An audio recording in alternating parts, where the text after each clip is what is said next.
کہ یہاں کی مصیبتیں پریشانیاں ہمیشہ کے لیے نہیں ہیں, تو پھر آپ سوچئے کہ بڑی سے بڑی مصیبت کو برداشت کر لینا بالکل آسان ہو جائے گا, بالکل آسان ہو جائے گا. انسان کو اتنی سی بھی پریشانی نہیں ہوگی. یہ کائنات کے ایسے عظیم ترین جملے ہیں جو اللہ تعالیٰ نے ہم سب کو عطا فرمائے.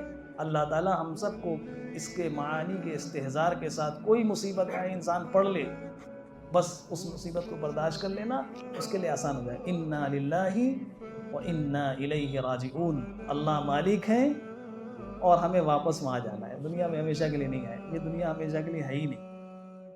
اس لیے یہاں کی کسی پریشانی سے پریشان ہونے کی ضرورت نہیں ہے. جو یہ پڑھ لیتا ہے اس کو کیا ہوتا ہے, اولئک علیہم صلوات من ربہم ورحمہ واولئک هم المہتدون. ایسے ہی لوگ ہیں جن کو ان کے رب کی طرف سے ان کے اوپر خاص رحمتیں بھی نازل کی جاتی ہیں اور عام رحمتیں بھی نازل. صلوات کہتے ہیں خاص رحمتوں کو اور رحمت کہتے ہیں عام رحمت کو. جیسے اسکول وغیرہ میں مدرسوں میں پروگرام ہوتے ہیں تو ایک تو کامن انعام ہوتا ہے جو سارے بچوں کو دیا جاتا ہے, اور اس میں کچھ خاص انعام ہوتے ہیں جو پوزیشن وغیرہ حاصل کر لیتے ہیں تو ان کو دیے جاتے ہیں. تو ایسے ہی رحمت تو ہے وہ سب کو ملے گی اور صبر کرنے والوں کو بھی ملے گی, لیکن صلوات جو خاص رحمتیں ہوں گی اس رحمت کے ساتھ ساتھ ان کو وہ خاص رحمت بھی ملے گی. اور پھر اس میں ایک خاص جملہ اللہ نے فرمایا من ربہم. یہ جو رحمت ملے گی خاص رحمت اور عام رحمت یہ اللہ تعالیٰ خود عطا فرمائیں گے, رب خود دیں گے. ایک تو یہ ہے کہ ملک کا وزیر اعظم, صدر جمہوریہ یا بادشاہ اپنے کسی خادم کے ذریعے سے آپ کو کوئی تحفہ اور انعام بھیج دے, اور ایک یہ ہے کہ خود اپنے ہاتھ سے دے. دونوں میں فرق ہوگا کہ نہیں؟ اللہ تعالیٰ فرماتے ہیں کہ اولئک علیہم صلوات من ربہم, ان کے رب کی طرف سے یعنی خود اللہ تعالیٰ براہ راست عطا فرماتے ہیں. واولئک هم المہتدون, اور ایسے ہی لوگ ہیں جن کو ہدایت یافتہ کہا جاتا ہے, سیدھے راستے پر چلنے والا کہا جاتا ہے. آپ سوچیں اس سے زیادہ ہدایت کس کو, جس کو اس بات کا یقین ہو گیا کہ ساری کائنات اللہ کی ہے, ہم سب اللہ کے ہیں, اللہ تعالیٰ مالک ہیں, اور یہ دنیا ہمیشہ ہمیش کے لیے نہیں. ہم دنیا میں آئے, فنا ہو جائے گی, ختم ہو جائے گی, چلے جائیں گے بس. تو وہ آدمی کتنا ہدایت یافتہ ہوگا, کتنے سیدھے راستے پر چلنے والا ہوگا. فرمایا واولئک هم المہتدون, یہی لوگ ہیں ہدایت یافتہ. بس اصل یہ ہے کہ انسان, ایک بزرگ فرماتے تھے اپنے آپ کو زندوں میں شمار نہ کرو, مردوں میں شمار کیا کرو. ہمیں نہیں معلوم کہ بازار میں وہ کپڑا بکنے آ چکا ہو جس کو ہمارا کفن بننا ہے. ہم اپنی لمبے لمبے منصوبے اور پلاننگ بنا رہے ہیں, کسی کو نہیں معلوم. کب آنکھیں بند ہو جائیں کوئی کچھ نہیں کہہ سکتا. رسول اللہ صلی اللہ علیہ وسلم نے ارشاد فرمایا میں لقمہ اٹھاتا ہوں اور اٹھا کر منہ تک پہنچے گا کہ نہیں پہنچے گا مجھے اس کا یقین نہیں. آپ سوچئے زمین پلیٹ سے لقمہ اٹھا کر منہ تک لے جانے میں کتنا وقت لگتا ہے. اگر کسی کی ایسی زندگی ہو تو واقعی دنیا کی بڑی سے بڑی مصیبتیں اس کے لیے کچھ نہیں. ساری مصیبتوں کو, پریشانیوں کو برداشت کر لینا اس کے لیے آسان ہوتا ہے. اور دوسرا بڑا فائدہ یہ ہوتا ہے کہ انسانوں کی طرف سے اس کا دل صاف ستھرا رہتا ہے, اور اللہ تعالیٰ کو یہی صاف ستھرا دل چاہیے. تو صاف ستھرا دل لے کے جائے گا اسی کے لیے فیصلہ ہوگا. اللہ تعالیٰ ہم سب کو استحضار کے ساتھ اس کلمے کو پڑھنے کی, مصیبتوں کے وقت پڑھنے کی توفیق عطا فرمائے. سبحان اللہ و بحمدہ, سبحانک اللہم و بحمدک, نشہد ان لا الہ الا انت, نستغفرک و نتوب الیک. سبحان ربک رب العزة عما یصفون وسلام علی المرسلین والحمد للہ رب العالمین. لبيك إن الحمد لك